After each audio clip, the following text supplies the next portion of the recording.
گھر میں سناٹا چھایا ہوا تھا۔ ابرار ابھی ابھی تھانے سے ڈیوٹی ختم کر کے لوٹا تھا اور اپنی وردی اتار کر صوفے پر بیٹھا ہی تھا کہ اچانک ہی باتھ روم سے ایک زوردار دھمک کی آواز آئی۔ اس کے ساتھ ہی آئرہ کی درد بھری چیخ فضا میں گونجی۔ ابرار ایک لمحہ ضائع کیے بغیر تیزی سے اٹھا اور بھاگتا ہوا باتھ روم کی طرف گیا۔ دروازہ اندر سے بند نہیں تھا۔ اس نے اسے تیزی سے دھکیلا تو اندر کا منظر دیکھ کر اس کا دل ہی دہل گیا۔ آئرہ فرش پر گری ہوئی تھی اور اس کے پاؤں سے خون بہہ رہا تھا۔ وہ درد کی شدت سے بری طرح سسک رہی تھی۔ ابرار نے گھبرا کر اسے آواز دی، آئرہ کیا ہوا؟ تمہیں چوٹ کہاں لگی ہے؟ اس نے آئرہ کے قریب ہو کر اسے سہارا دے کر اٹھانے کی کوشش کی۔ آئرہ کی آنکھوں میں آنسو تھے اور وہ درد سے بے حال ہو رہی تھی۔ اس نے ابرار کو دیکھا تو اسے دور دھکیلنے کی کوشش کی، مگر ابرار نے اس کی ایک نہ سنی۔ اس نے اسے مضبوطی سے اپنی باہوں میں اٹھا لیا۔ آئرہ نے اسے روکنا چاہا، مجھے چھوڑیں، میں خود چل سکتی ہوں، اس نے غصے اور درد سے بھرپور لہجے میں کہا، مگر ابرار کا چہرہ سخت تھا۔ اس نے کسی کی بات نہیں سنی۔ اس نے اسے اٹھا کر بیڈ روم کی طرف قدم بڑھائے۔ آئرہ اس کے سینے سے لگ کر مسلسل رو رہی تھی۔ ابرار نے اسے بستر پر لٹا دیا اور خود اس کے پاؤں کی طرف جھک گیا۔ تم ضد کیوں کرتی ہو؟ تم سے کہا تھا کہ احتیاط کیا کرو، دیکھو کیا حال کر لیا ہے اپنا، ابرار نے کرب بھرے لہجے میں کہا تو آئرہ نے چہرہ دوسری طرف پھیر لیا۔ مجھے آپ کی ہمدردی کی ضرورت نہیں ہے، آپ بس یہاں سے جائیں، اس نے روتے ہوئے کہا، مگر ابرار نے اس کی بات کو نظر انداز کر دیا۔ وہ اس وقت صرف اس کی تکلیف کو ہی دیکھ رہا تھا۔ اسے بیڈ پر ڈال کر اس نے بیڈ سائڈ ٹیبل کی دراز کھولی اور فرسٹ ایڈ باکس نکالنے لگا۔ ابرار نے باکس سے کاٹن اور اینٹی سیپٹک کریم نکالی اور آئرہ کے زخمی پاؤں کی طرف بڑھا، مگر آئرہ نے جیسے ہی اسے قریب آتے دیکھا، اس نے اپنے پاؤں جھٹکے سے پیچھے کھینچ لیا۔ اس کی آنکھوں میں درد کے ساتھ ساتھ ابرار کے لیے نفرت اور چنچلاہٹ صاف نظر آ رہی تھی۔ ابرار نے ایک گہری سانس لی اور اپنی آواز کو قابو میں رکھتے ہوئے بولا، دیکھو آئرہ، یہ کوئی تماشا نہیں ہے، خون بہہ رہا ہے، اگر مرہم نہیں لگایا تو انفیکشن ہو جائے گا، سیدھی طرح پاؤں آگے کرو۔ ابرار کی آواز میں حکم کا انداز تھا جو آئرہ کو ہمیشہ سے ناگوار گزرتا تھا۔ وہ تڑپ کر بولی، مجھے نہیں چاہیے آپ کی مدد، میں خود کر لوں گی، آپ یہاں سے جائیں نا پلیز، مجھے آپ کا چھونا بھی برداشت نہیں ہے۔ آئرہ کی اس بات پر ابرار کی پیشانی پر بل پڑ گئے۔ اس نے اپنی آنکھیں میچ کر غصے کو دبایا اور پھر سے اس کا پاؤں پکڑنے کے لیے ہاتھ بڑھایا۔ آئرہ نے چیخ کر ہاتھ جھٹک دیا اور بستر کے دوسرے کونے میں سکڑ گئی۔ آپ کو سمجھ نہیں آتی کیا؟ میں کہہ رہی ہوں دور رہیں مجھ سے، کیوں زبردستی کر رہے ہیں میرے ساتھ؟ میری مرضی نہیں ہے آپ کا ہاتھ لگوانے کی۔ وہ روتے ہوئے بس ضد تھی۔ ابرار نے اسے گھور کر دیکھا اور تلخ لہجے میں بولا، تمہاری مرضی کی اس وقت کوئی حیثیت نہیں ہے، جب بات تمہاری صحت پر آ جائے تم بچکانہ حرکتیں کر رہی ہو، ایک چھوٹی سی چوٹ کو اتنا بڑا بنا رہی ہو جیسے کوئی بہت بڑا ظلم ہو رہا ہو، پاؤں آگے کرو ابھی۔ ابرار نے اس بار تھوڑی سختی سے اس کا ٹخنا پکڑا تو آئرہ نے مزاحمت کرتے ہوئے اسے دھکا دیا، چھوڑے مجھے، آپ ظالم ہیں، آپ کو میری تکلیف سے کوئی غرض نہیں ہے، آپ صرف اپنا حق جتانا جانتے ہیں۔ ابرار نے اس کے پیر کو مضبوطی سے تھامے رکھا اور اس کی آنکھوں میں آنکھیں ڈال کر بولا، اگر میں اتنا ہی ظالم ہوتا تو تمہیں یہاں بستر پر لٹا کر مرہم لگانے کی بھی زحمت نہ کرتا۔ اب چپ چاپ بیٹھو، مزید ضد کی تو مجھے وہ کرنا پڑے گا جس سے تم ڈرتی ہو۔ ابرار کا یہ جملہ سن کر آئرہ کے رونے کی رفتار مزید بڑھ گئی۔ وہ اب بھی اپنے پاؤں کو چھڑوانے کی ناکام کوشش کر رہی تھی اور ابرار اسے سختی سے تھامے رکھنے پر بس ضد تھا۔ ابرار کی صبر کی آخری حد بھی اب دم توڑ چکی تھی۔ اس نے آئرہ کے ہاتھ سے کاٹن پٹی کا باکس دور پھینکا اور ایک جھٹکے سے اس کے قریب ہو گیا۔ آئرہ کی آنکھوں میں خوف کے آنسو تھے۔ وہ سہم کر پیچھے کو ہٹی، مگر ابرار نے اس کے دونوں ہاتھ اپنے ایک ہاتھ میں جکڑ کر اسے بیڈ پر ہی قابو کر لیا۔ تم اپنی ضد اور نفرت میں یہ بھول رہی ہو کہ تمہارے سامنے کون کھڑا ہے، ابرار نے دانت پیستے ہوئے غصے سے کہا، آج یہ ساری تمہاری ضد اور یہ بچکانہ ڈر میں ہمیشہ کے لیے ختم کر دوں گا۔ اس نے آئرہ کی مزاحمت کو نظر انداز کرتے ہوئے اس پر جھکاؤ بڑھایا۔ آئرہ نے چیختے کی کوشش کی، لیکن ابرار کے سخت لہجے اور اس کے دباؤ نے اسے خاموش کر دیا۔ آج سے تم اس گھر کی بیوی ہو اور میں تمہارا شوہر، میں کب تک تمہاری ان بے جا نفرتوں کو سہتا رہوں گا؟ ابرار کی آواز میں وہ سختی تھی جس سے آئرہ کا جسم کانپ اٹھا۔ اس نے آئرہ کو اپنی گرفت میں لیتے ہوئے کہا، بہت شرم آ رہی ہے نا؟ مرہم لگواتے ہوئے۔ آج میں یہ ساری شرم اور یہ سارے پردے اتار دیتا ہوں تاکہ تمہیں سمجھ آئے کہ جب میں کسی چیز پر اپنا حق مانتا ہوں تو پھر پیچھے نہیں ہٹتا۔ آئرہ کے آنسو اس کے رخساروں پر بہہ رہے تھے، وہ بری طرح کانپ رہی تھی، مگر ابرار کے جذبات جو 2 سالوں کی نظر اندازی اور نفرت کے بعد ایک طوفان بن کر امڑ آئے تھے، اسے روکنے کے لیے تیار نہیں تھے۔ اس نے کسی قسم کی نرمی دکھائے بغیر اپنی انا اور غصے کی تسکین کے لیے اسے اپنی گرفت میں لے لیا، اور آئرہ کی تمام چیخیں، تمام التجائیں اس رات کے اندھیرے میں کہیں گم ہو کر رہ گئیں۔ یہ لمحہ آئرہ کے لیے کسی خوفناک خواب سے کم نہیں تھا۔ وہ صرف رو سکتی تھی اور اپنی بے بسی پر آنسو بہا سکتی تھی، کیونکہ ابرار اب کسی بھی قسم کی بحث یا انکار سننے کے موڈ میں نہیں تھا۔ کمرے میں شدید خاموشی چھائی ہوئی تھی، بس آئرہ کی سسکیوں کی آواز سنائی دے رہی تھی۔ وہ بستر کے ایک کونے میں سہم کر بیٹھ گئی تھی اور اس نے کمبل کو اپنے گرد اس طرح لپیٹ رکھا تھا جیسے وہ خود کو اس دنیا سے چھپا لینا چاہتی ہو۔ اس کا پورا جسم تھر تھر کانپ رہا تھا اور اس کی آنکھوں سے آنسو کی جھڑی لگی ہوئی تھی جو بستر کی چادر کو بھگو رہی تھی۔ وہ صدمے کی کیفیت میں تھی، اسے یقین ہی نہیں آ رہا تھا کہ جو کچھ ابھی ہوا ہے وہ حقیقت ہے۔ ابرار کی طرف دیکھنے کی اس میں ہمت نہیں تھی، اسے ایسا لگ رہا تھا جیسے اس کا وجود بکھر کر رہ گیا ہو۔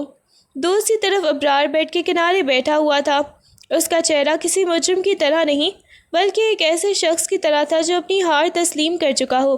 اس نے اپنی پیشانی پر ہاتھ رکھا اور ایک لمبی اور بھاری سانس لی۔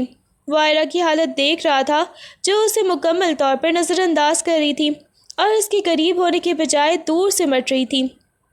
ابرار کی آنکھوں میں غصہ تو تھا، مگر اس کے پیچھے ایک عجیب سی بیزاری اور مایوسی بھی تھی۔ اس نے بستر سے اٹھتے ہوئے ایک آخری بار آئرہ کی طرف دیکھا، لیکن آئرہ نے اس کی طرف نظر اٹھا کر بھی نہیں دیکھا۔ ابرار نے اپنے کپڑے ٹھیک کیے اور بغیر کچھ کہے انتہائی تلخ اور سرد لہجے میں بڑبڑایا، یہ سب تمہاری ضد کا ہی نتیجہ ہے۔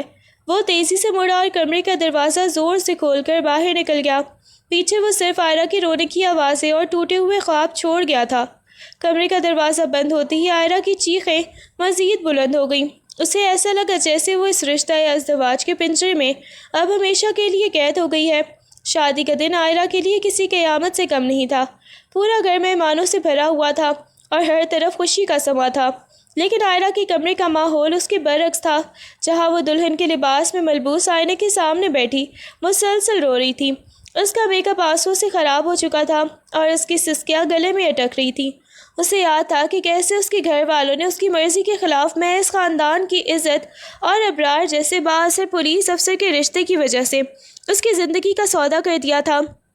جب وہ اسے لینے کے لیے کمرے میں داخل ہوا تو کمرے میں موجود تمام عورتیں خاموش ہو گئیں۔ ابرار نے سفید شیروانی پہن رکھی تھی اور اس کے چہرے پر کوئی تاثر نہیں تھا، وہ بالکل ایک پتھر کی طرح ساکت اور سنجیدہ لگ رہا تھا۔ اس نے آئرہ کے پاس آ کر کھڑے ہوتے ہوئے ایک نظر اس پر ڈالی۔ آئرہ کی آنکھوں میں خوف اور نفرت دیکھ کر اس کے باتیں پر بل تو پڑے، لیکن اس نے کوئی نرمی نہیں دکھائی۔ اس نے اپنی ٹھنڈی اور سپاٹ آواز میں بس اتنا کہا، چلو وقت ہو رہا ہے۔ آئرہ نے اس کی طرف دیکھا تک نہیں، وہ اپنی جگہ سے ہلی تک نہیں، تو ابرار نے آگے بڑھ کر اس کا ہاتھ اپنے سخت ہاتھوں میں تھام لیا۔ اس کا ہاتھ اتنا ٹھنڈا تھا کہ آئرہ کو کپکپی محسوس ہوئی۔ وہ اسے زبردستی اٹھا کر باہر لایا۔ لوگ اسے مبارکباد دے رہے تھے، مگر ابرار کے چہرے پر نہ کوئی مسکراہٹ تھی اور نہ ہی کسی قسم کے جوش و خروش، بس ایک وحشت تھی جو آئرہ کو اپنی زندگی برباد ہوتی محسوس کروا رہی تھی۔ وہ اسے نکاح نامے کے پاس لے آیا اور کرسی پر بٹھا دیا۔ آئرہ کی خاموشی اور اس کا مسلسل رونا کسی کو نظر نہیں آ رہا تھا، سب کے لیے وہ صرف ایک خوبصورت دلہن تھی، لیکن آئرہ جانتی تھی کہ اس کی زندگی کا سب سے تاریک سفر آج شروع ہو چکا ہے۔ شادی کے ابتدائی دن آئرہ کے لیے کسی جیل سے کم نہیں تھے۔ گھر کا ماحول ایسا تھا جہاں ہر چیز ہی ابرار کے نظم و ضبط کے تابع تھی۔ ابرار جو باہر کی دنیا میں اپنے سخت فیصلوں اور پولیس افسر کے طور پر اپنی دہشت کے لیے مشہور تھا، گھر کے اندر بھی وہی سختی برقرار رکھے ہوئے تھا۔ ایک صبح آئرہ ناشتے کی میز پر جلدی میں کچھ گرانے لگی تو ابرار نے اپنی کافی کا کپ نیچے رکھتے ہوئے سخت لہجے میں اسے ٹوکا، کیا کر رہی ہو؟ تم کوئی چھوٹی بچی ہو جو ڈھنگ سے کھانا تک نہیں کھا سکتی؟ آئرہ سہم کر رہ گئی اور ڈر کے مارے اس کا ہاتھ کانپنے لگا۔ وہ بس اپنی نظریں نیچے کیے کھڑی تھی۔ ابرار نے اسے گھورتے ہوئے کہا، نظریں اٹھاؤ اور میری بات سنو، یہ تمہارا میکہ نہیں ہے جہاں تم اپنی من مانی کرو گی، یہاں ہر کام وقت پر اور سلیقے سے ہونا چاہیے۔ مجھے تم سے کوئی شکایت نہیں سننی۔ آئرہ کی آنکھوں میں آنسو آ گئے کیونکہ اسے اپنی کسی بھی غلطی پر ابرار کی طرف سے کبھی کوئی پیار بھرا سمجھوتا نہیں ملا۔ اسے ہر بار ایسے ہی ڈانٹ کر بٹھایا جاتا جیسے وہ کوئی نافرمان بچہ ہو۔ ابرار اسے ہر معاملے میں نصیحتیں جھاڑتا، اس کے چلنے، اٹھنے، بیٹھنے اور یہاں تک کہ گھر کے کاموں میں بھی اس کی غلطیاں نکالتا۔ ایک دن جب آئرہ نے گھر کا کوئی کام اپنی مرضی سے کرنے کی کوشش کی تو ابرار نے غصے میں اسے ڈانٹتے ہوئے کہا، تم اپنی عقل استعمال کرنا سیکھو، میں نے تمہیں اجازت دی ہے کہ تم کچھ بھی کرو، تم ابھی کچی عمر کی ہو، تمہیں دنیا کا کوئی تجربہ نہیں ہے، اس لیے بہتر یہی ہے کہ جو میں کہوں بس وہی کرو۔ آئرہ کی بے بسی اور اس کی خاموشی ابرار کی سختی کو مزید ہوا دیتی اور وہ اسے ہمیشہ ہی ایک ضدی اور نادان لڑکی سمجھ کر ڈانٹ کرتا اور ٹریٹ کرتا، جس سے آئرہ کے دل میں اس کے لیے نفرت اور دوری ہر گزرتے دن کے ساتھ بڑھتی چلی گئی۔ ابرار کا پولیس میں ہونے کا مطلب تھا کہ گھر سے بے وقت نکلنا اور گھنٹوں غائب رہنا، اور یہی وہ چیز تھی جس نے آئرہ کے دل میں وسوسوں کو جنم دیا۔ ابرار اکثر راتوں کو دیر سے آتا، کبھی اس کی وردی پر مٹی ہوتی تو کبھی وہ تھکن سے چور ہو کر آتا، مگر آئرہ اس کی تھکن دیکھنے کی بجائے ان افواہوں پر یقین کر بیٹھتی جو اس نے اپنے کانوں سے سنی تھی۔ محلے کی کچھ عورتوں اور گھر والوں کی باتوں نے یہ تاثر پختہ کر دیا تھا کہ ابرار کا کام صرف مجرموں کو پکڑنا نہیں ہے بلکہ اس کی زندگی میں دوسری عورتیں بھی شامل ہیں۔ ایک رات ابرار بہت دیر سے گھر لوٹا۔ اس کی قمیص پر لپسٹک کا ایک ہلکا سا نشان تھا جو شاید کسی تفتیش کے دوران کسی خاتون مجرم یا گواہ کے ساتھ کشمکش میں لگا ہوگا، مگر آئرہ کی نظریں اسی نشان پر جا کر جم گئی۔ اس نے ابرار سے براہ راست کچھ نہ کہا، لیکن اس کے رویے میں ایک گہری ٹھنڈک آ گئی۔ وہ اسے دیکھتی تو اسے وہی پرانی باتیں یاد آتی کہ ایک ظالم پولیس والا جو باہر کی دنیا میں عورتوں کے ساتھ تعلقات رکھتا ہے وہ اس کے ساتھ کبھی مخلص ہو ہی نہیں سکتا۔ ابرار جب بھی کسی سے فون کال پر کسی سے سخت لہجے میں بات کرتا تو آئرہ کو لگتا کہ وہ کسی اور عورت سے بات کر رہا ہے۔ ایک دن ہمت کر کے اس نے طنزیہ لہجے میں پوچھ ہی لیا، ساری رات کہاں گزار کر آئے ہیں آپ، اور یہ نشان کس کا ہے؟ ابرار نے اسے حیرت سے دیکھا۔ وہ اپنی ڈیوٹی کی الجھنوں میں ایسا گھرا ہوا تھا کہ اسے یہ اندازہ بھی نہ ہوا کہ آئزہ کے ذہن میں کیا زہر بھرا جا رہا ہے۔ اس نے صرف اتنا کہا کہ آئرہ، تم ان فضول باتوں میں اپنا وقت برباد نہ کرو، میرا کام کیا ہے تم نہیں سمجھو گی۔ اور اس کا یہ سرد مہری والا جواب آئرہ کے لیے اس شک کو یقین میں بدلنے کے لیے کافی تھا کہ اس کے شوہر کے کہیں اور بھی تعلقات ہیں۔ اس غلط فہمی نے ان کے درمیان وہ دیوار کھڑی کر دی جسے گرانا اب ناممکن سا ہو گیا تھا۔ ابرار کے گھر سے نکل جانے کے بعد ہی آئرہ کے لیے وقت کاٹنا ایک اذیت بن چکا تھا۔ وہ اس بڑے سے گھر میں بالکل تنہا رہ جاتی تھی۔ ابرار صبح سویرے وردی پہن کر نکلتا تو پھر اس کی واپسی کا کوئی وقت مقرر نہ ہوتا۔ کبھی کبھی تو وہ 2 دن تک گھر کا رخ نہ کرتا۔ آئرہ سارا دن کھڑکی کے پاس بیٹھ کر باہر کی سڑک کو دیکھتی رہتی۔ اسے امید ہوتی تھی کہ شاید ابرار کی گاڑی کا ہارن سنائی دے، لیکن ہر بار مایوسی اس کے ہاتھ آتی۔ گھر کے ملازمین بھی ابرار کے ڈر سے اس سے زیادہ بات نہ کرتے۔ آئرہ کے لیے یہ 4 دیواری ایک قید خانہ بن گئی تھی جہاں دیواریں اسے کاٹنے کو دوڑتی تھیں۔ وہ کئی بار چاہتی تھی کہ کسی سے بات کرے، اپنی اداسی بانٹے، مگر اسے اپنا کوئی ہمدرد دکھائی نہ دیتا۔ اسے لگتا جیسے ابرار نے اسے جان بوجھ کر اس تنہائی میں قید کر رکھا ہے تاکہ وہ اسے کسی کے سامنے اپنی تکلیف کا اظہار نہ کر سکے۔ راتیں تو اور بھی زیادہ کربناک ہوتی تھیں جب وہ بڑے سے بیڈ پر اکیلی پڑی ہوتی اور پنکھے کی آواز کے سوا گھر میں مکمل سناٹا ہوتا۔ تب اسے ابرار کی وہ باتیں یاد آتی جو وہ اسے ڈانٹتے ہوئے کہتا تھا۔ وہ سوچتی تھی کہ کیا ایک شادی کا مطلب یہی ہے کہ عورت اپنے شوہر کا چہرہ دیکھنے کے لیے ترستی رہے؟ اس کی یہ تنہائی اسے اندر سے کھوکھلا کر رہی تھی۔ وہ اپنے ہی گھر میں اجنبی بن کر رہ گئی تھی اور ابرار کی مسلسل غیر موجودگی نے اس کے دل میں نفرت کی جگہ ایک گہرا خالی پن پیدا کر دیا تھا جو اسے ہر لمحہ یہ احساس دلاتا کہ اس کی زندگی کی کوئی وقت ابرار کی نظر میں نہیں ہے۔ ایک شام آئرہ کچن میں کام کر رہی تھی کہ اچانک ہی اس کا ہاتھ گرم چولہے سے ٹکرا گیا اور وہ درد کی شدت سے چیخ اٹھی۔ اس کا ہاتھ بری طرح جھلس گیا تھا اور وہ درد سے بے حال ہو کر فرش پر بیٹھ کر رونے لگی۔ اسی وقت ابرار ڈیوٹی سے گھر واپس لوٹا اور کچن میں آئرہ کی سسکیوں کی آواز سن کر تیزی سے اندر داخل ہوا۔ آئرہ کو فرش پر بیٹھے اور درد سے کراتے ہوئے دیکھ کر ابرار کے قدم ایک لمحے کے لیے رکے ہی تھے۔ اس کے دل میں ایک بے چینی سی پیدا ہوئی۔ وہ اس کے قریب تو ہونا چاہتا تھا، اسے اٹھا کر مرہم لگانا چاہتا تھا، لیکن اس کی سخت گیر طبیعت اور ہمیشہ سے چلی آ رہی خاندانی انا آڑے آ گئی۔ وہ آئرہ کے سامنے کھڑا رہا۔ اس کی آنکھوں میں آئرہ کے لیے فکر تو تھی، مگر اس کا چہرہ حسب معمول ہی پتھر کی طرح ساکت تھا۔ اس نے اپنے ہاتھ اپنے جیبوں میں ڈال لیا اور کھڑتری آواز میں بولا، یہ کیا لاپرواہی ہے؟ میں نے کہا تھا نا کہ کچن کے کاموں میں احتیاط کیا کرو، اب دیکھو اپنا کیا حال کر لیا ہے۔ آئرہ نے آنسو بھری نظروں سے اسے دیکھا۔ وہ توقع کر رہی تھی کہ شاید آج وہ اسے سہارا دے گا، لیکن ابرار کی ڈانٹ سن کر اس کی رہی سے ہی امید بھی دم توڑ گئی۔ ابرار نے کچن کاؤنٹر پر پڑا فرسٹ ایڈ باکس اٹھا کر میز پر رکھا اور سرد لہجے میں کہا، خود پٹی باندھ لو، میں تم کوئی بچہ نہیں ہو جو ہر بات پر تمہاری مدد کرتا پھروں۔ وہ وہاں سے مڑ گیا، مگر جاتے ہوئے اس کے قدم کچھ بوجھل تھے۔ وہ اپنے کمرے کی طرف تو چلا گیا، مگر اس کا دل آئرہ کے درد کو محسوس کر رہا تھا۔ کاش وہ اپنی اس سخت زبان کو کچھ لمحوں کے لیے خاموش کر سکتا، لیکن اس کے لیے اپنی انا کو مار کر آئرہ کو گلے لگانا شاید سب سے مشکل کام تھا۔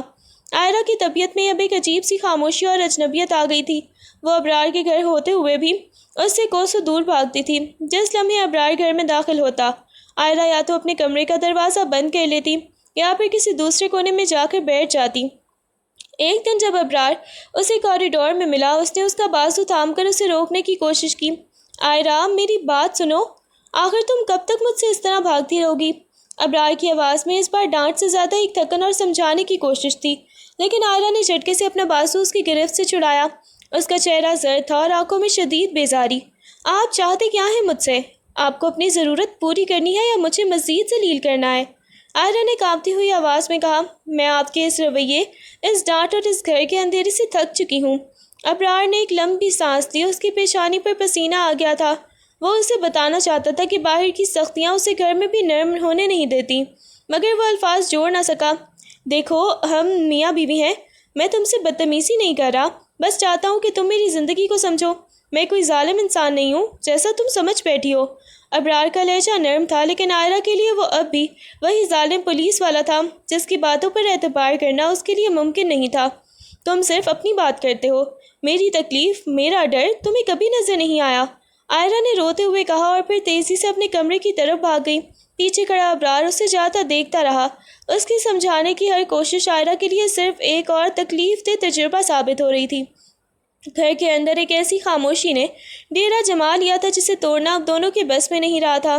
ابرار اب گھر آتا تو آئرہ سے نظریں ڈھک نہ ملاتا، وہ بس اپنے کمرے میں جا کر بیٹھ جاتا یا پھر لیپ ٹاپ پر اپنی فائلز میں مگن ہو جاتا، جبکہ آئرہ پورے دن میں کسی سائے کی طرح گھومتی رہتی۔ ناشتے کی میز پر دونوں ہوتے، لیکن پن پنانے کی آواز بھی سنائی نہیں دیتی، بس چمچوں کے ٹکرانے کی ہلکی سی آواز ہی اس سناٹے کو اور بھی گہرا کر دیتی تھی۔ ابرار کئی بار کچھ کہنا چاہتا، اس کے دل میں بہت سی باتیں ہوتی، مگر جیسے ہی وہ آئرہ کو دیکھتا، اس کے چہرے پر پڑی ہوئی نفرت اور اس کی آنکھوں میں چھپی ہوئی حقارت اسے خاموش ہونے پر مجبور کر دیتی۔ آئرہ نے خود کو پوری طرح ایک دیوار کے پیچھے چھپا لیا تھا۔ وہ نہ تو ابرار سے کچھ پوچھتی اور نہ ہی اس کے کسی سوال کا کوئی جواب دیتی، بس ضرورت پڑنے پر ہی مختصر الفاظ میں بات کر کے کٹ جاتی۔ یہ خاموشی اتنی طویل ہو گئی تھی کہ ان کے درمیان کوئی بھی جذباتی رشتہ باقی نہیں بچا تھا۔ دونوں ایک ہی چھت تلے رہتے ہوئے بھی دو الگ الگ دنیاؤں کے باسی لگتے تھے۔ ابرار اسے سمجھنے کی کوشش میں ناکام ہو رہا تھا، کیونکہ وہ اپنی انا کے خول سے باہر ہی نہیں نکل پاتا تھا، اور آئرہ ابرار کی ان انکہی تکلیف کو دیکھنے کے بجائے اس کی سختی اور سرد میری کو یہ حقیقت سمجھ بیٹھتی تھی۔ ہر گزرتا دن ان کے درمیان اس دیوار کو مزید اونچا اور مضبوط کر رہا تھا، جہاں الفاظ ختم ہو چکے تھے اور صرف ایک دوسرے کے لیے بیزاری اور لا تعلقی باقی رہ گئی تھی۔ آئرہ کی طبیعت کافی دنوں سے ٹھیک نہیں رہ رہی تھی۔ ہر وقت متلی اور کمزوری نے اسے نڈھال کر رکھا تھا۔ جب اس نے گھر میں موجود کٹ سے چیک کیا تو وہ دو سرخ لکیروں نے اس کی زندگی میں ایک ایسا طوفان کھڑا کر دیا جس کا تصور اس نے کبھی بھی نہیں کیا تھا۔ وہ واش روم کے فرش پر بیٹھ گئی اور اس کا جسم ٹھنڈا پڑ گیا تھا۔ اس کے ہاتھوں میں پکڑی وہ چھوٹی سی کٹ کانپ رہی تھی۔ یہ خوشخبری ہونے کے بجائے اس کے لیے ایک ڈراؤنا خواب بن کر سامنے آئی تھی۔ اس کا ذہن اسی لمحے ابرار کے سخت رویے اور اس کے خوفناک غصے کی طرف چلا گیا تھا۔ وہ سوچنے لگی تھی کہ اب اس ظالم انسان کے بچے کو وہ کیسے پالے گی؟ کیا یہ بچہ بھی ابرار جیسا سخت گیر اور ظالم ہی بنے گا؟ اسے ایسا محسوس ہوا جیسے اس کا اپنا وجود ہی اس حمل کے بوجھ تلے دب گیا ہو۔ وہ کمرے سے باہر نکلنے کا سوچتی تو ابرار کا روب دار چہرہ سامنے آ جاتا۔ اسے لگا کہ اب وہ اس قید خانے سے کبھی نہیں نکل سکے گی، کیونکہ یہ بچہ اسے ابرار کے ساتھ ہمیشہ کے لیے باندھ دے گا۔ کمرے کے اندر بند ہو کر وہ سسکیاں بھرنے لگی۔ اس کے دل میں محبت کا کوئی جذبہ نہیں تھا، بلکہ ایک شدید گھبراہٹ اور خوف تھا۔ وہ اپنے پیٹ پر ہاتھ رکھ کر اسے محسوس کرنے کے بجائے اس سے نفرت کرنے لگی تھی، کیونکہ اس بچے کا مطلب اس کی آزادی کا مکمل خاتمہ تھا۔ وہ بستر پر لیٹ کر چھت کو تکتی رہی کیونکہ اسے لگ رہا تھا جیسے اس کی اپنی ہی زندگی ایک ایسی دلدل میں پھنس گئی ہے جہاں سے اب کسی بھی صورت میں نکلنا ممکن نہیں رہا۔ آئرہ گھنٹوں آئینے کے سامنے کھڑی خود کو دیکھتی رہتی، مگر اسے اپنی آنکھوں میں اب اپنی ہی نہیں بلکہ ابرار کی جھلک نظر آنے لگی تھی۔ اس کا دل خوف سے لرز اٹھتا جب وہ یہ تصور کرتی کہ اس کے پیٹ میں پلنے والی یہ چھوٹی سی جان بڑی ہو کر ٹھیک ویسی ہی بنے گی جیسے ابرار ہے۔ وہ سوچتی کہ کیا اس بچے کا مقدر بھی کسی کے سامنے خود کو ظالم ثابت کرنا ہوگا؟ کیا یہ بچہ بھی لوگوں کو اپنی سختی سے ڈرائے گا اور اپنوں کو بھی اپنی بے جا پابندیوں میں قید کر لے گا؟ اسے ایسا لگتا جیسے ابرار کا جنیاتی اثر اس بچے پر بھی غالب آ جائے گا۔ کمرے میں ٹہلتے ہوئے وہ اکثر رک جاتی اور اپنے پیٹ کو دیکھ کر ایک کرب زدہ سی مسکراہٹ کے ساتھ خود سے کہتی، نہیں، میں اس بچے کو ایسا بالکل نہیں ہونے دوں گی، میں اسے کبھی بھی ابرار جیسا نہیں بننے دوں گی۔ لیکن پھر اگلے ہی پل اسے یہ احساس ہوتا کہ وہ اسے کیسے بچا پائے گی جب اس کا باپ خود ایک ایسا انسان ہے جس کے سائے میں ہر کوئی سہم جاتا ہے۔ وہ سوچتی کہ اگر اس کا بچہ لڑکا ہوا تو کیا وہ بھی اپنی ماں پر اتنے ہی ظلم ڈھائے گا جتنا ابرار اس پر ڈھاتا ہے۔ ان خیالات نے اس کے اندر ایک عجیب سی نفرت اور ڈر پیدا کر دیا تھا۔ وہ اب اپنے ہونے والے بچے کو دیکھ کر خوش ہونے کی بجائے اسے ابرار کی ایک ایسی نشانی سمجھنے لگی تھی جسے وہ اپنے اندر برداشت کرنے کی ہمت نہیں رکھتی تھی۔ اس کا خوف اتنا بڑھ چکا تھا کہ وہ اس بچے کو ایک الگ وجود کی بجائے ابرار کا ہی دوسرا روپ سمجھنے لگی تھی جو اس کی زندگی کو مزید تاریک کرنے کے لیے اس دنیا میں آ رہا تھا۔ آئرہ کی ذہنی حالت دن بدن بگڑتی جا رہی تھی۔ اس کا ہر لمحہ خوف اور ابرار کی نفرت میں گزرتا تھا۔ اسی کشمکش کے دوران اس کی ملاقات ایک دور کی رشتہ دار خاتون سے ہوئی جس نے آئرہ کی اداسی کا فائدہ اٹھاتے ہوئے اس سے غلط مشوروں کے جال میں پھنسا دیا۔ اس عورت نے آئرہ کے کان بھرتے ہوئے کہا کہ اس ظالم شوہر کی اولاد کو دنیا میں لانا تمہاری بربادی کا دائمی پروانہ ہوگا، اور اگر تم نے اس بچے کو جنم دیا تو ابرار تمہیں کبھی آزاد نہیں ہونے دے گا۔ اس خاتون کی باتوں نے آئرہ کے دل میں موجود ڈر کو ایک خطرناک فیصلے میں بدل دیا۔ آئرہ نے فیصلہ کر لیا کہ وہ کسی بھی قیمت پر اس عمل کو جاری نہیں رکھے گی۔ وہ رات بھر جا کر سوچتی کہ کیسے اور کہاں سے اسے ایسی ہدایات مل سکتی ہیں جو اس کا پیچھا اس بوجھ سے چھڑا سکے۔ اس کے ذہن میں صرف ایک ہی بات گھوم رہی تھی کہ یہ بچہ اس کے لیے کسی سزا سے کم نہیں ہے۔ وہ اب خود کو اس گھر سے نکالنے کا راستہ اسی فیصلے میں دیکھنے لگی تھی۔ اس نے بڑی خاموشی اور چالاکی سے ہدایات کے بارے میں معلومات حاصل کی اور اس طرح کا منصوبہ ترتیب دیا کہ ابرار کو کانوں کان خبر تک نہ ہو۔ آئرہ کی معصومیت اور بچپنا اب ایک انتہائی جذباتی اور خوفناک فیصلے میں ڈھل چکا تھا۔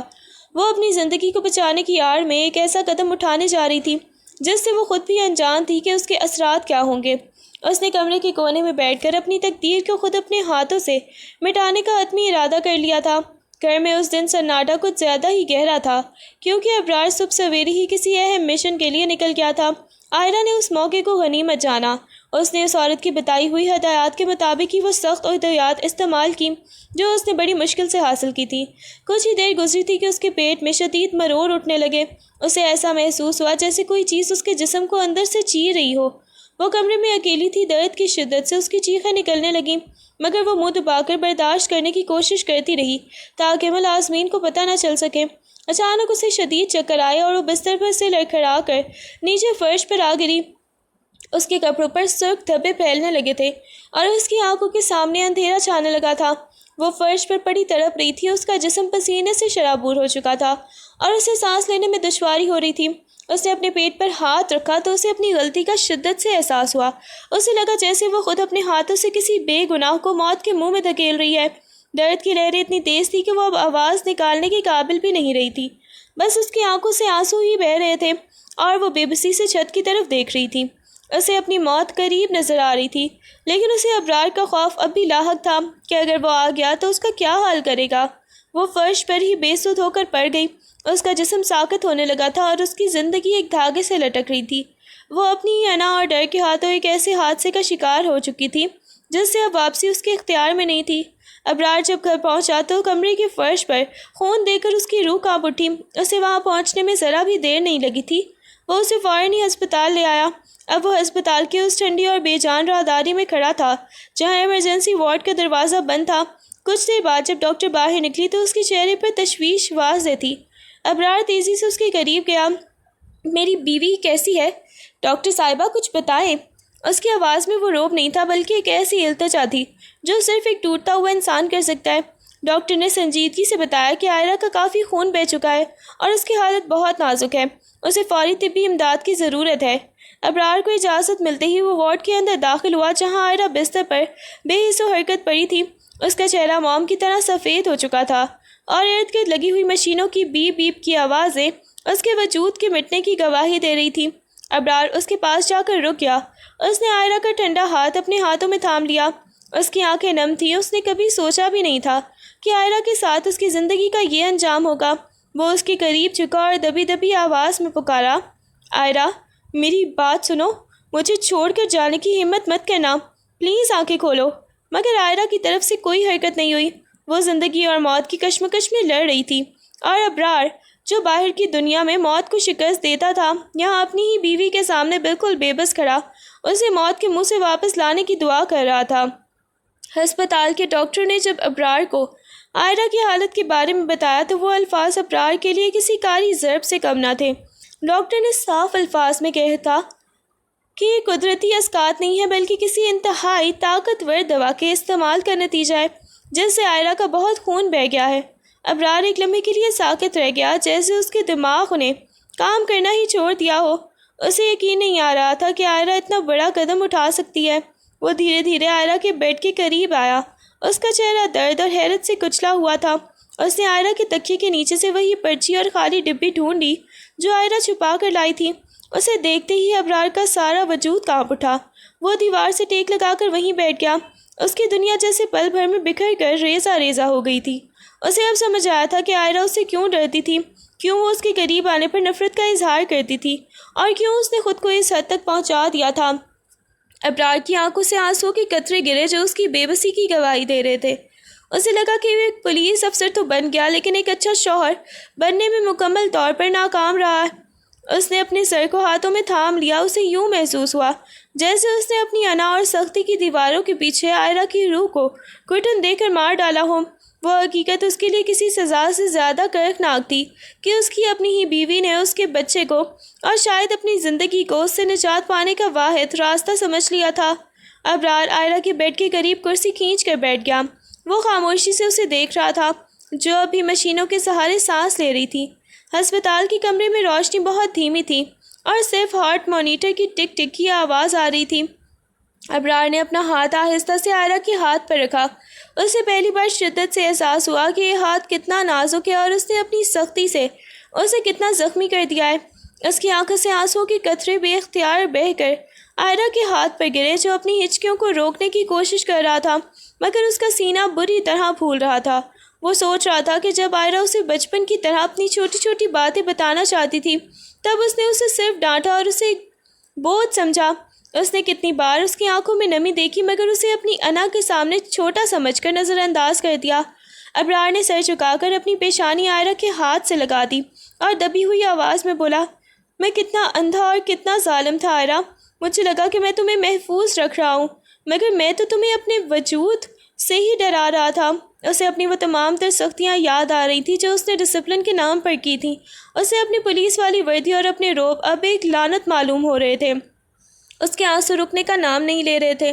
وہ پہلی بار ایک پولیس افسر نہیں بلکہ ایک ایسا مرد تھا جو اپنی ہی غلطیوں کی وجہ سے اپنی محبت کو کھو دینے کے خوف سے ٹوٹ چکا تھا۔ اس نے عائرہ کے ہاتھ کو چومتے ہوئے التجا کی، بس ایک بار آنکھیں کھول لو، اس کے بعد تم جو سزا دو گی میں قبول کر لوں گا، بس مجھے اس خاموشی سے مت ڈراؤ۔ ہسپتال کے کمرے میں روشنی کی ہلکی کرنیں عائرہ کی پلکوں پر پڑیں تو اس نے آہستہ سے آنکھیں کھولیں۔ کمرے میں گہری خاموشی تھی، بس ابرار اس کے سرانے بیٹھا اسے ہی تک رہا تھا۔ جیسے ہی عائرہ کی نظر ابرار پر پڑی اس کا سارا وجود ایک جھٹکے سے لرز اٹھا۔ اس کے ذہن میں وہ تمام تکلیف دہ لمحات، وہ خون اور وہ خوفناک فیصلہ تازہ ہو گیا، اور اس سب کی وجہ صرف اور صرف ابرار کا روب اور اس کی سختی تھی۔ عائرہ نے ایک دم سے اٹھنے کی کوشش کی مگر کمزوری کی وجہ سے واپس ہی تکیے پر گر گئی۔ اس نے اپنی آنکھوں کو سختی سے بند کیا اور پھر چیخ کر بولی، دور ہو جائیں مجھ سے، آپ یہاں کیا کر رہے ہیں؟ مجھے آپ کا چہرہ بھی نہیں دیکھنا۔ ابرار جو اسے ہوش میں دیکھ کر امید کی کرن محسوس کر رہا تھا اس کی اس نفرت اور چیخ سے لرز گیا۔ اس نے فکر مندی سے آگے بڑھنے کی کوشش کی۔ عائرہ پلیز میری بات سنو، تم بہت کمزور ہو، میں تو بس مگر آئرہ نے اسے قریب آتے دیکھ کر بستر کی چادر کو مٹھی میں بھینچ لیا اور زور زور سے رونے لگی۔ مجھے مت چھوئیں، آپ نے مجھے مار دیا ہے، آپ نے میری زندگی اور میرے بچے کو برباد کر دیا ہے، آپ ایک ظالم ہیں، صرف ایک ظالم۔ آئرہ کی چیخیں اسپتال کے کمرے میں گونج رہی تھیں۔ وہ اسے دیکھ کر ایک ایسی دہشت زدہ ہو رہی تھی جیسے وہ کوئی درندہ ہو۔ ابرار سہم کر پیچھے ہٹ گیا۔ اسے لگا جیسے اس کے الفاظ کسی خنجر کی طرح اس کے سینے میں اتر رہے ہیں۔ آئرہ کی آنکھوں میں نفرت اس قدر گہری تھی کہ ابرار کو اپنا ہی وجود گنہگار محسوس ہونے لگا۔ وہ کچھ کہنا چاہتا تھا، کچھ صفائی دینا چاہتا تھا، مگر آئرہ کی مسلسل چیخوں اور اس کی نفرت نے اس کی زبان گنگ کر دی تھی۔ وہ بس وہاں کھڑا اسے روتے ہوئے دیکھتا رہا۔ اس کا دل چاہ رہا تھا کہ وہ اسے سینے سے لگا کر تسلی دے، مگر جانتا تھا کہ اس وقت اس کا قریب جانا آئرہ کے لیے کسی اور اذیت سے کم نہیں ہوگا۔ اسپتال سے گھر واپسی کے بعد گھر کا ماحول مکمل طور پر بدل چکا تھا۔ ابرار نے خود کو ایک مکمل مختلف انسان میں ڈھال لیا تھا۔ وہ اب پہلے والا سخت مزاج، روبدار اور پولیس والا ابرار نہیں تھا، بلکہ ایک ایسا شخص تھا جس نے اپنی انا کو آئرہ کے قدموں میں ڈال دیا تھا۔ وہ اب آئرہ کے کمرے میں داخل ہوتا تو بہت ہی احتیاط اور نرمی سے چلتا۔ اس کی آواز میں اب وہ حکم یا سختی نہیں تھی، بلکہ ایک التجا سی ہوتی۔ ایک شام آئرہ کھڑکی کے پاس بیٹھی دور خلاؤں میں دیکھ رہی تھی۔ ابرار اس کے لیے کچھ پھل اور دوائیں لے کر آیا۔ اس نے میز پر چیزیں رکھیں اور آئرہ کے سامنے کرسی پر بیٹھنے کے بجائے فرش پر بیٹھ گیا۔ آئرہ نے حیرت اور قرب سے اسے دیکھا تو ابرار نے اپنی نگاہیں نیچے کر لیں۔ میں جانتا ہوں کہ میں نے تمہارے ساتھ کتنے ظلم کیے ہیں۔ ابرار کی آواز لرز رہی تھی۔ میں نے تمہیں سمجھنے کی بجائے ہمیشہ ہی دبانے کی کوشش کی۔ اپنی پولیس والی زندگی کی سختی میں نے تمہاری معصومیت پر اتاری۔ میں آج اپنے کیے پر شرمندہ ہوں۔ اگر میری موت سے تمہیں سکون ملتا ہے تو میں وہ بھی کر گزروں گا، مگر اب مجھ میں تمہیں مزید دکھ دینے کی ہمت نہیں ہے۔ ابرار نے اپنا سر آئرہ کے پیروں کے پاس ہی جھکا دیا۔ آئرہ اس کے اس بدلے ہوئے روپ کو دیکھ کر سکتے میں تھی۔ اسے یقین ہی نہیں آ رہا تھا کہ جو شخص کبھی کسی کے سامنے سر نہیں جھکاتا تھا، آج وہ اس کے سامنے اپنی انا کو رون چکا تھا۔ اس کے آنسو ٹپک کر فرش پر گرے۔ وہ ابھی ڈری ہوئی تھی، مگر ابرار کا یہ انداز اس کے دل میں چھپی ہوئی نفرت کی برف کو پگھلانے لگا تھا۔ اس نے کچھ نہیں کہا، بس ابرار کا یہ نیا روپ اسے یہ باور کرانے کے لیے کافی تھا کہ شاید اب واقعی حالات بدلنے والے ہیں۔ ایک رات جب گھر میں خاموشی چھائی ہوئی تھی، ابرار آئرہ کے پاس ہی بیٹھ کر گہری سانس لیتے ہوئے بولا، آئرہ، آج میں تمہیں وہ سب بتانا چاہتا ہوں جو میں نے سالوں تک اپنے سینے میں دفن کر رکھا تھا۔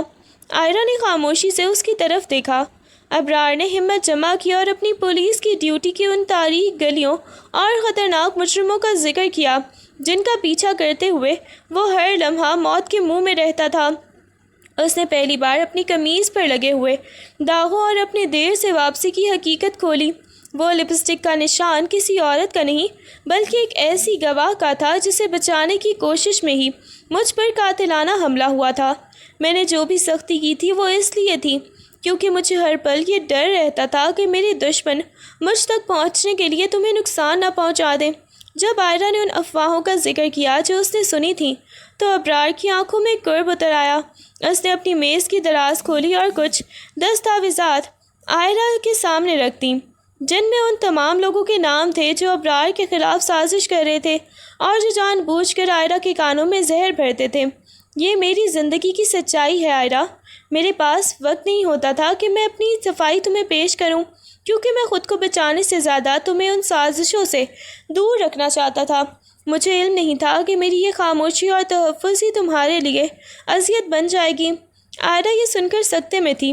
اس کی آنکھوں کے سامنے وہ تمام غلط فہمیاں دھندلانے لگیں جو اس نے برسوں سے پال رکھی تھیں۔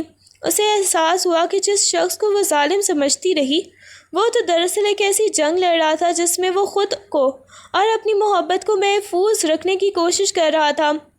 سچائی کا یہ سامنا ان دونوں کے لیے ایک نیا موڑ ثابت ہوا، جہاں اب نفرت کی جگہ ایک گہری اداسی اور پچھتاوے نے لے لی تھی۔ ابرار اور آئرہ کے تعلقات میں ابھی بہتری کی ایک ہلکی سی لکیر ہی آئی تھی کہ ابرار کے ماضی کا ایک کالا سایہ ان کی زندگی میں واپس آ گیا۔ یہ شیر خان نامی ایک خطرناک مجرم تھا جسے ابرار نے برسوں پہلے جیل بھیجا تھا۔ وہ اب اپنی رہائی کے بعد ہی ابرار سے بدلہ لینے کے لیے بے تاب تھا۔ ایک شام جب ابرار دفتر میں مصروف تھا، آئرہ کو ایک نامعلوم نمبر سے کال موصول ہوئی۔ دوسری طرف سے ایک بھاری کرکھت آواز آئی جس نے عائرہ کے قدموں سے زمین ہی نکال کر رکھ دی۔ تمہارے شوہر نے میرے گھر کے چراغ بجھائے تھے، اب میری باری ہے کہ میں اس کے گھر کی رونق چھین لوں۔ عائرہ بیگم، اپنے آخری دن گن لو۔ اس کے فوراً بعد گھر کے ارد گرد مشکوک سرگرمیاں بڑھ گئیں۔ عائرہ نے محسوس کیا کہ کوئی مسلسل اس کا پیچھا کر رہا ہے۔ ایک دن جب وہ بازار سے واپس آ رہی تھی، ایک کالی گاڑی نے اس کی کار کو راستے میں ہی روک لیا۔ دو مسلح افراد باہر نکلے۔ عائرہ کی جان اس کے گلے میں آ گئی، وہ سہم کر کار میں ہی دبک گئی۔ وہ لوگ اسے زبردستی اغوا کرنے ہی والے تھے کہ اچانک ابرار کی پولیس پارٹی بروقت وہاں پہنچ گئی۔ فائرنگ کا تبادلہ ہوا، مگر وہ دشمن عائرہ کو یہ دھمکی دینے میں کامیاب ہو گیا کہ یہ تو صرف شروعات ہے، میں ابرار کی سب سے بڑی کمزور کڑی یعنی تمہیں نشانہ بناؤں گا۔ گھر واپسی پر عائرہ بری طرح لرز رہی تھی۔ ابرار جو اس واقعے کی شدت سے خود بھی اندر سے ٹوٹ چکا تھا، اسے گلے لگا کر تسلی دینے کی کوشش کر رہا تھا۔ عائرہ، مجھے معاف کر دو، میری وجہ سے تم اس خطرے میں پڑی ہو۔ عائرہ نے پہلی بار اس کے سینے پر سر رکھا۔ اسے اب ابرار کی سختی کا کوئی خوف نہیں تھا، بلکہ ایک گہری تشویش تھی کہ وہ دونوں اب ایک ایسے خوفناک کھیل میں مہرے بن چکے ہیں جہاں دشمن کا نشانہ صرف عائرہ تھی۔ ان کی محبت کو ایک بار پھر ایک کٹھن آزمائش کا سامنا تھا، اور اب یہ لڑائی صرف گھر کے اندر کی نہیں بلکہ باہر کے دشمنوں کے خلاف بھی تھی۔ شیر خان کا گھیرا تنگ ہوتا جا رہا تھا اور عائرہ کی زندگی اب ہر لمحہ خطرے میں تھی۔ ایک دن ابرار کو اپنے خفیہ ذرائع سے پتہ چلا کہ دشمن نے عائرہ کو اغوا کرنے کا حتمی منصوبہ بنا لیا ہے۔ شیر خان نے اسے ایک پیغام بھیجا، اگر عائرہ کو سلامت دیکھنا چاہتے ہو تو کل رات تک اپنی پولیس کی وردی اور اپنے تمام تر اختیارات سے دستبردار ہو کر میرے اڈے پر آ جاؤ، ورنہ وہ پھر کبھی بھی تمہیں نہیں دیکھ سکے گی۔ ابرار کے لیے یہ زندگی اور موت کا فیصلہ تھا۔ اس کی پوری زندگی، اس کا وقار اور اس کا مشن اس کی ملازمت سے وابستہ تھا، لیکن دوسری طرف عائرہ تھی جس کی آنکھوں میں اب اپنے لیے نفرت نہیں بلکہ ایک معصوم سی امید نظر آنے لگی تھی۔ اس نے ایک لمحے کے لیے بھی نہیں سوچا، اپنی وردی اتاری، اپنی بندوق میز پر رکھی اور ایک عام شہری کا لباس پہن لیا۔ اس نے اپنی ملازمت سے استعفیٰ لکھا اور اسے اپنے محکمے میں جمع کروا دیا، یہ جانتے ہوئے کہ یہ اس کا کیریئر تباہ کر سکتا ہے۔ وہ تنہائی اس خطرناک اڈے کی طرف روانہ ہوا جہاں شیر خان نے اسے بلایا تھا۔ راستے میں اسے کئی بار لگا کہ وہ اپنی پوری زندگی کی کمائی لٹا رہا ہے، لیکن عائرہ کے چہرے کا خیال اس کے تمام تر خوفوں کو ختم کر دیتا تھا۔ جب وہ وہاں پہنچا تو شیر خان اور اس کے مسلح ساتھیوں نے اسے گھیر لیا۔ ابرار نے بغیر کسی ہتھیار کے صرف اپنے بازوؤں کی طاقت اور عائرہ کو بچانے کے جنون کے ساتھ ہی ان کا مقابلہ کیا۔ وہ زخمی ہوا، اس کے جسم پر گہرے گھاؤ لگے، لیکن اس نے ہمت نہیں ہاری۔ اپنی جان کی پرواہ کیے بغیر اس نے عائرہ تک رسائی حاصل کی اور اسے وہاں سے نکال لایا۔ جب وہ زخمی حالت میں اسے لے کر بحفاظت گھر پہنچا اور عائرہ نے اسے خون میں لت پت دیکھا تو اس کی آنکھوں سے آنسو بہہ نکلے۔ عائرہ کو احساس ہوا کہ جس شخص کو وہ ظالم سمجھتی تھی، اس نے اس کی خاطر اپنی پوری دنیا، اپنا رتبہ اور اپنی جان تک داؤ پر لگا دی تھی۔ ابرار کی یہ قربانی ان کے درمیان کی تمام دیواروں کو مسمار کرنے کے لیے کافی تھی۔ وہ رات ابرار کے لیے بہت تکلیف دہ تھی، لیکن عائرہ کے لیے یہ زندگی کا سب سے اہم موڑ ثابت ہوئی۔ ابرار کے زخموں پر پٹی باندھتے ہوئے عائرہ کے ہاتھ کانپ رہے تھے اور آنکھوں سے آنسو کی جھڑی لگی ہوئی تھی۔ اب اسے اس بات کا ادراک ہو چکا تھا کہ ابرار کی وہ تمام تر سختیاں دراصل اس کے لیے ایک ڈھال تھیں، اور وہ ان افواہوں کے جال میں پھنس کر اس انسان کو غلط سمجھتی رہی جو در حقیقت اس کی حفاظت کے لیے ہی اپنی جان تک دینے پر آمادہ تھا۔ ابرار نے اپنی کھلی آنکھوں سے عائرہ کو دیکھا۔ اس کی آنکھوں میں شدید درد کے باوجود بھی ایک سکون تھا۔ اس نے آہستہ سے عائرہ کا ہاتھ اپنے ہاتھ میں لیا اور دبی ہوئی آواز میں کہا، میں نے اپنی وردی کھو دی، اپنا رتبہ داؤ پر لگا دیا، لیکن میں خوش ہوں کہ تم میرے سامنے محفوظ ہو۔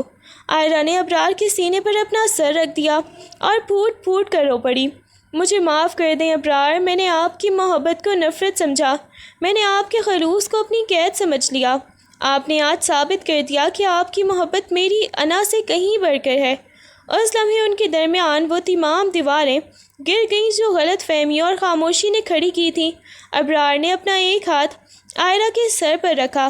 یہ پہلا موقع تھا جب ان کے درمیان کوئی خوف یا دوری نہیں تھی۔ ابرار کی اس قربانی نے عائرہ کے دل میں اس کے لیے ایک ایسی محبت اور احترام پیدا کر دیا تھا جو شاید کسی بھی آسان حالات میں ممکن نہ ہوتا۔ اس رات ایک طویل، سرد اور تکلیف دہ سفر کے بعد دونوں نے ایک دوسرے کو نہ صرف معاف کیا بلکہ ایک دوسرے کے وجود کو پوری شدت سے محسوس کیا۔ وہ ملاپ کا لمحہ تھا جہاں ابرار کی سختی کا طلسم ٹوٹ چکا تھا اور عائرہ کا دل مکمل طور پر ابرار کے لیے کھل چکا تھا۔